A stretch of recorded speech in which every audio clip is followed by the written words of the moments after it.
Halo, ketemu lagi nih sama Bang Timur. Di video kali ini gue akan bahas lagi komik dari jagat superhero Supermoon Comics yang terinspirasi jagoan pewayangan. Yes, kali ini gue bakal bahas Gatot-Kaca Reo, pesan dari planet Nibiru.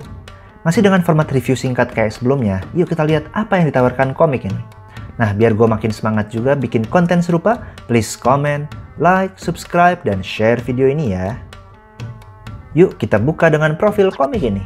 Komik terbitan Supermoon Comics, penerbit asal Solo yang hadir di tahun 2020 ini merupakan kelanjutan dari komik Gatot-Kaca Reo nomor 1 Reborn yang hadir di tahun 2016. Hadir dengan ukuran komik US, komik full color setebal 22 halaman ini masih bisa dicari di beberapa toko online walaupun udah cukup sulit ya. Komiknya ditulis ceritanya oleh Lolo Biru dengan dibantu Ajon Purwo untuk ilustrasi dan pewarnaan oleh Refky Mustafin. Lilo Orlando juga turut terlibat sebagai editor dalam komik ini. Gaya gambar bergaya barat dengan warna yang cukup terang membuat nuansa komik 90-an Amerika cukup terasa di sini. Mungkin yang bisa dibuat lebih baik adalah latar belakangnya yang terkadang masih terlihat kosong. Nah, gue terima kasih lagi nih buat jagoan kancil yang udah minjemin komiknya buat di-review ya. Kayaknya jadi tertarik nih buat baca komik perdana Gatot-Kaca Reo, karena di komik keduanya langsung nyeritain aksinya tanpa menceritakan asal-usul superhero kita ini. Buat yang belum familiar, Gatot-Kaca Reo sejatinya adalah sosok Gatot-Kaca yang ternyata masih hidup setelah peristiwa Gatot-Kaca Kroda dan terpendam di Gunung Lawu.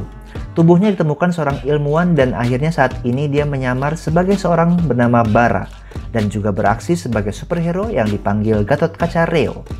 Nah, di nomor ini Gatot-Kaca Reo harus menghadapi alien dari planet Nibiru yang berencana menguasai bumi karena planetnya berada di ambang kehancuran.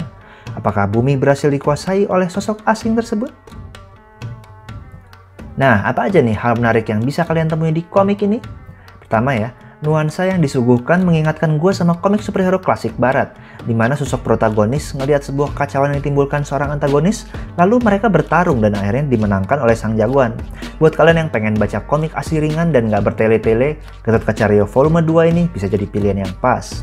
Kedua, karena gue baru baca Gatot-Kaca Reo di volume keduanya, cukup menarik nih ngelihat bahwa jagoan ini hidup di dunia yang sama dengan superhero Supermoon Comics lainnya.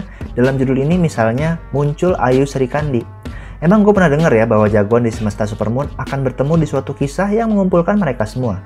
Tapi ngelihat beberapa jagoan mereka kumpul dan berinteraksi di sini, keren aja bayangin petualangan mereka selanjutnya. Nah, jadi secara umum gue ngerasa sosok Gatot-Kaca Reo ini sangat dekat karakterisasi dan penceritaannya dengan Superman di era sebelum 90-an. Mungkin akan lebih menarik sepertinya kalau hal-hal berbau pewayangan atau budaya lokal turut dimasukkan ke dalam karakter jagoan kita di judul ini ya. Walaupun mungkin gue kurang valid nih, karena belum baca banget komik nomor satunya yang udah makin langka itu. Jadi, sebagai penutup, menurut gue, buat kalian yang suka sama jagoan perkasa pembela kebenaran kayak Superman yang menumpas kejahatan dan menyelamatkan dunia di akhir harinya, rasanya komik Gatot-Kaca Reo ini pas sebagai teman bacaan santai kalian. Apalagi buat kalian yang pengen tahu gimana interpretasi modern dari sosok Gatot-Kaca di dunia superhero Indonesia.